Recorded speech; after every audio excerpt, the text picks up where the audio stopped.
Welcome to the Irish NFL show, where real football is now so close you can practically smell Trevor Lawrence's conditioner at this point. And it is to the division, including his Jacksonville Jaguars, that we turn for our divisional preview next. It was indeed the AFC South that was won by the Jags last year. And we start with the Jags column. Everything moving in the right direction last year once Doug Peterson took control after the season that shall be deleted from memory when Urban Meyer turned them from the generational prospect and the hype around Trevor Lawrence to something nearly approaching a dumpster fire. But all of that is forgotten thanks to what they did last year. Can they build on that momentum this year, do you think? I think they can. I mean, certainly I think Trevor Lawrence can, because last year you saw in the back end of it just how good he can be, and the fact that, he led them back from, remember how poor he started that game against the Chargers, right? But he didn't allow it to affect him. And that is the mark of a great quarterback, that he can just go out and make the mistake and say, okay, I'm not going to get down and go down. How many times did we see Tom Brady do that, where maybe it wasn't necessarily as many mistakes as Lawrence made, but things were going against him, and or if he did make a mistake, he just go out in the next play was, okay, I'm just going to play my usual game. I'm going to drive us down the field. And that's what Lawrence did. I think under Doug Peterson, who was a gifted offensive mind. I mean, I think because of how things ended with the Eagles, people sometimes underestimate just how good Doug Peterson is. So my worry is I think this could be boom or bust. I really like Calvin Ridley, but I don't know if they've done enough on the defense.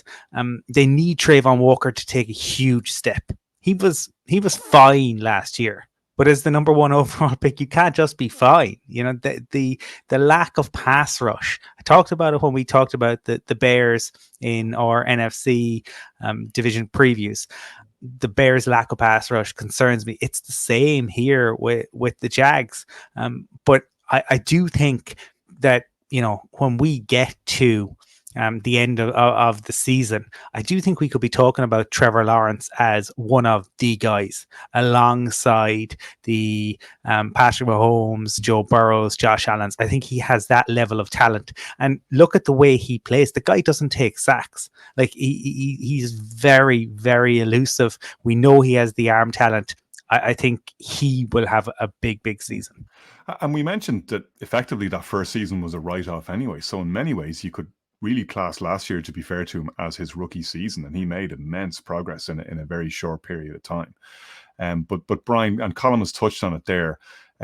Brilliant and all as that comeback was, it highlights the weakness here, which is the defense. They put themselves in that hole in the first place because they were being stomped on by the Chargers.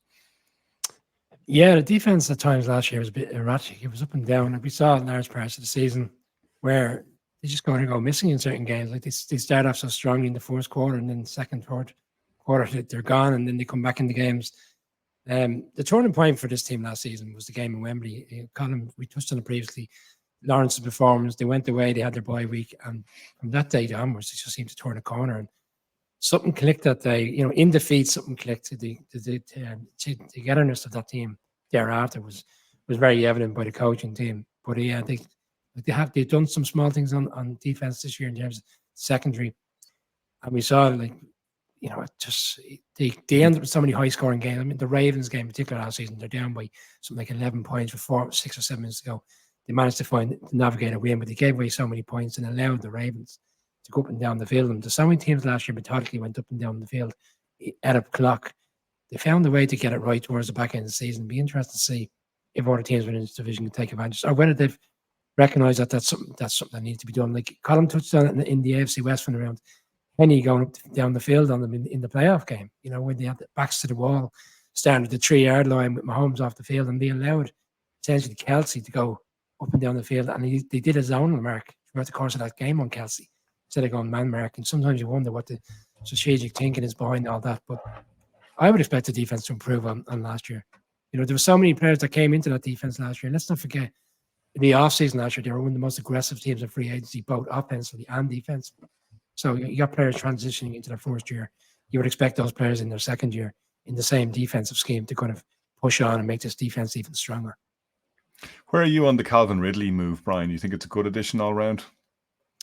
Yeah, we think if we see the player, which we saw in Atlanta before the unfortunate suspension, I think they found the player there, and they haven't essentially he was a free agent after what happened. I think it's very much a player you give an opportunity to. I mean, this player is off the field for okay. The league have rules and regulations, but he hasn't done anything off the field that's obvious concern like just on Deshaun Watson and other various different stuff. So if he's shying away from what he was taken off the field for, and his head is switched on, I think they've got a great player that can. We saw the explosiveness when he was in Atlanta.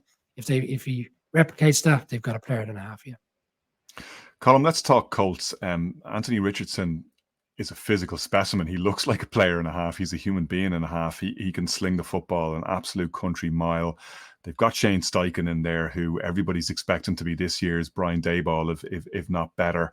And then they remind you that they're still the Colts, and you still got Jim Irsay interfering, and they've handled the Jonathan Taylor situation, frankly, appallingly, and that's still there. You figure that one of the key success factors for the Colts this year, never mind whether Steichen can do the mind meld with Richardson, which a lot of people expect to happen, and whether Jim Bob Cooter can be the man to unleash that offense. It's really how far can you keep Jim Irsay away from playing affairs and let them get on with it. That's going to be the critical success factor, you'd feel. Yeah, just a couple of quotes.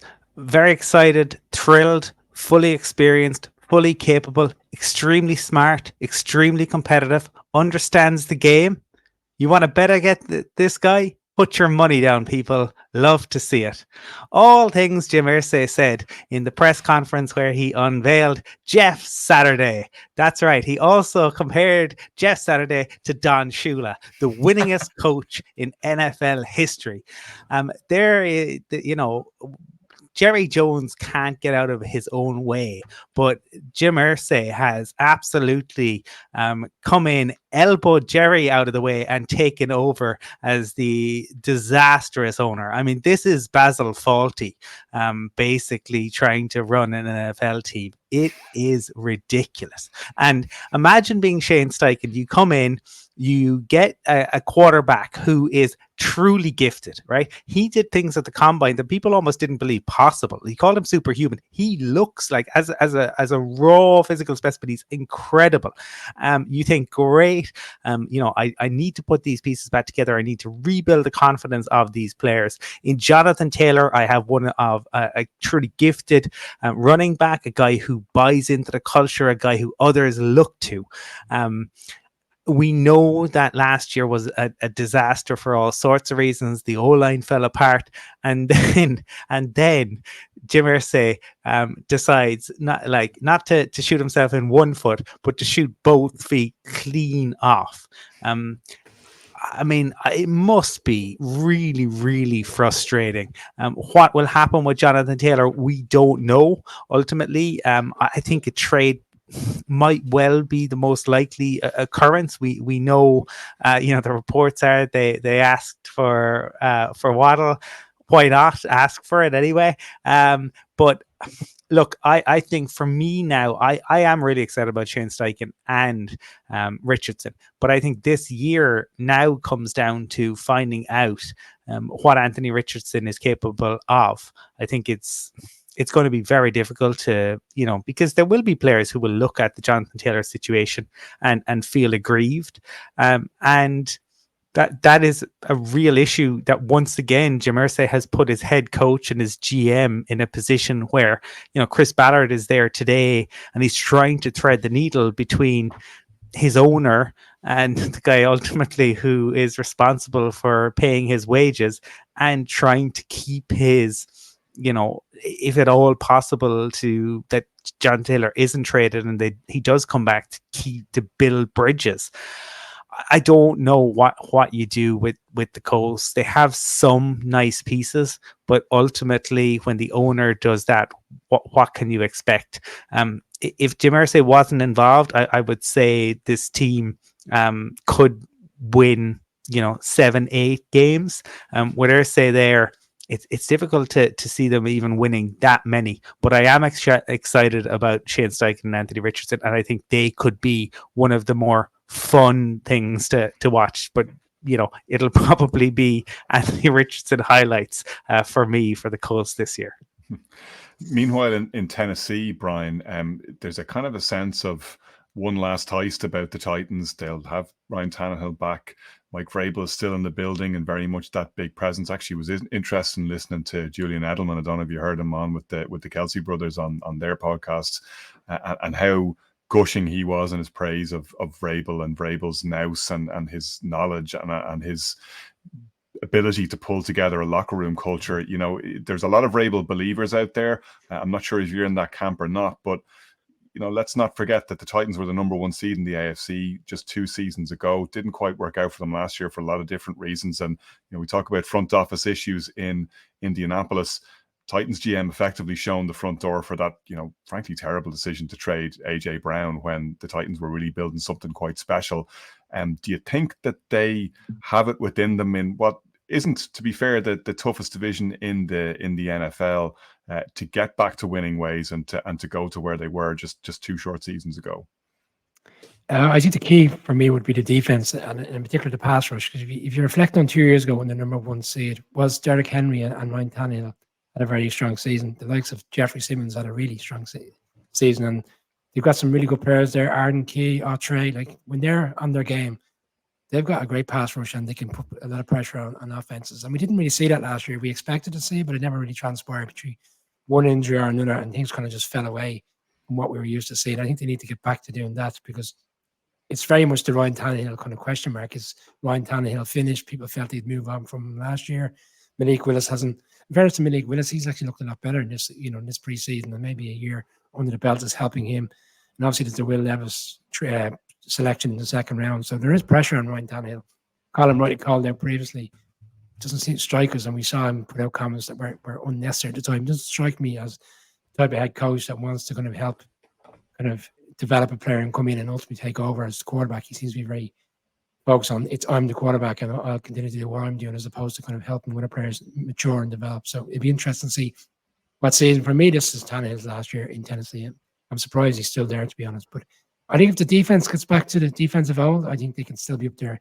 I mean, you've got Mike Vrabel, like you said, he can scheme against other teams and find ways to navigate victories and put themselves in a position where, like, genuinely, I still think if they're floating around 9-10 wins come November, they've got a chance of winning the division. I don't think it'll happen. I think the Jags will pull away. But if the defense comes back to the defensive old, I still think they're good enough to be up there challenging in this division. Yeah. I always find it hard to get out of my mind when we talk about Vrabel, the time he took those delay of game penalties to get the student getting one over on the master on Belichick. Yeah. Like that takes some stones. That just goes to show he is playing 3-dimensional chess here. I'm a big Vrabel fan. I'm looking forward to see what the Titans do this year. I'm hopeful that they'll be back to winning ways, because I think they do add a lot to that division and to that conference.